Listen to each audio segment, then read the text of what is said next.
In Lords of the Fallen, you may have come across this statue that's frozen inside the Forsaken Fen. I'm going to quickly show you how you can unfreeze her and all the things that you get from her, including the item behind her. Let's get into it.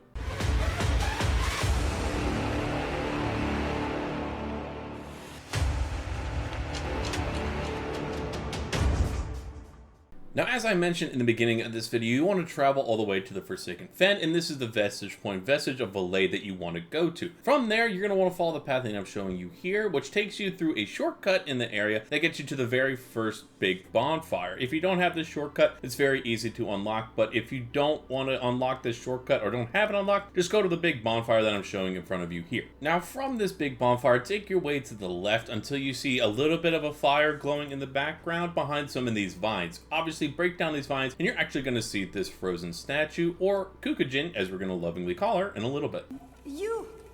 How about some help?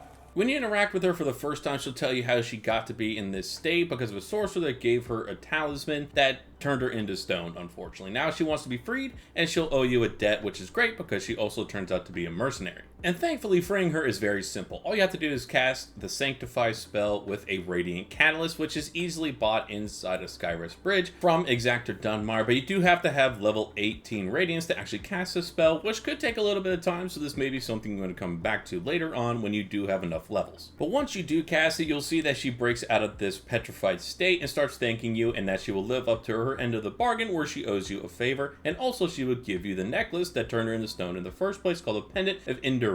It's a very simple pendant. It only increases your physical defense, but it's a thank you from her, and it's just another item that you can unlock while going through this tiny little quest line. But the main win is going to be when you go rest and come back to the same location, you can finally pick up this item that's in the background behind her, which is Wilmark's Catalyst, which is a Radiant Catalyst, very ironically. It's not going to be your best Radiant Catalyst inside the game, but it doesn't have bad scaling either, so it's definitely something to pick up early on in the game before you start reaching a higher level and get better Radiant Catalysts. And in addition to the Catalyst and the Pendant, you can also now summon Kukujin for any of the Remembrance boss fights. Anything that you can actually show one of the characters and bring them into the fight, she is now there as a choice on all the different bosses. I've tried out a bunch of different boss fights just to see if she really is showing up to all these different ones, and she really does, which is super handy, especially later on in the game when you're fighting some bosses that are weak to fire, because her main attack is when she turns on her fire ability on her blade, which is super helpful. You can also find her inside of Skyrest Bridge in the beginning area right before you talk to Exactor Dunmire and the Vestige fast travel point. So she is there and you can talk to her if you really want to, but main purpose is that you can get all these different items and use her with any of the boss fights now. I hope you guys found this walkthrough pretty helpful. I've used her a couple times. I definitely recommend doing this, especially since it's very simple and easy to do, especially in the middle of the game. But let me know your thoughts about this quest line. Do you think it's worthwhile going through, or just something you can easily pass up and not think twice about? Let me know down in the comments. If you guys did find this helpful, make sure to hit the like and subscribe buttons, and I'll catch you in the next video.